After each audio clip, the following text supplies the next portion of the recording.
क्या आप जानते हैं महाकाली के पैरों के नीचे क्यों आए भगवान शिव? महाकाली ने राक्षसों का वध करना आरंभ किया, लेकिन रक्तबीज के खून की एक भी बूंद धरती पर गिरती तो उससे अनेक दानवों का जन्म हो जाता, जिससे युद्ध भूमि में दैत्यों की संख्या बढ़ने लगी। दुर्गा की 10 महाविद्याओं में से एक है महाकाली, जिनके काले और डरावने रूप की उत्पत्ति राक्षसों का नाश करने के लिए हुई थी। यह एकमात्र ऐसी शक्ति है जिनसे स्वयं काल भी भय खाता है। उनका क्रोध इतना विकराल रूप ले लेता है कि संपूर्ण संसार की शक्तियां मिलकर भी उनके गुस्से पर काबू नहीं पा सकती। उनके इस क्रोध को रोकने के लिए स्वयं उनके पति भगवान शंकर उनके चरणों में आकर लेट गए थे। इस संबंध में शास्त्रों में एक कथा वर्णित है जो इस प्रकार है। दैत्य रक्तबीज ने कठोर तप के बल पर वर पाया था कि अगर उसके खून की एक बूंद भी धरती पर गिरेगी तो उससे अनेक दैत्य पैदा हो जाएंगे। उसने अपनी शक्तियों का प्रयोग निर्दोष लोगों पर करना शुरू कर दिया।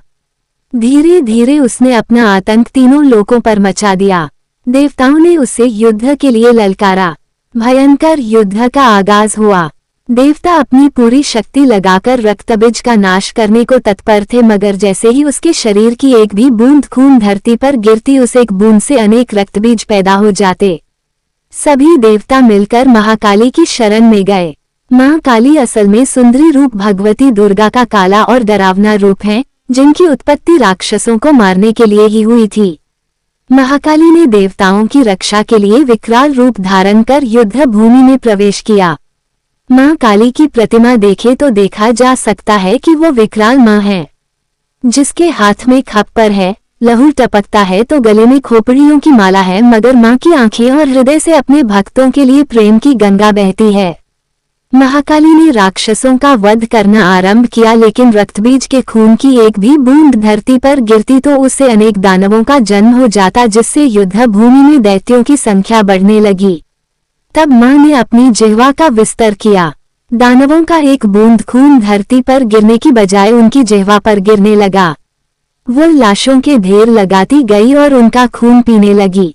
इस तरह महाकाली ने रक्तबीज का वध किया, लेकिन तब तक महाकाली का गुस्सा इतना विकराल रूप से चुका था कि उनको शांत करना जरूरी था, मगर हर कोई उनके समीप जाने से भी डर रहा था। सभी देवता भगवान शिव के पास गए और महाकाली को शांत करने के लिए प्रार्थना करने लगे। भगवान शिव ने उन्हें बहुत प्रकार से शांत करने की कोशिश करी। जब सभी प्रयास विफल हो गए तो वह उनके मार्ग में लेट गए। जब उनके चरण भगवान शिव पर पड़े तो वह एकदम से ठिठक गई। उनका क्रोध शांत हो गया। आदि शक्ति मां दुर्गा के विविध रूपों का वर्णन मार्कंडेय पुराण में वर्णित है।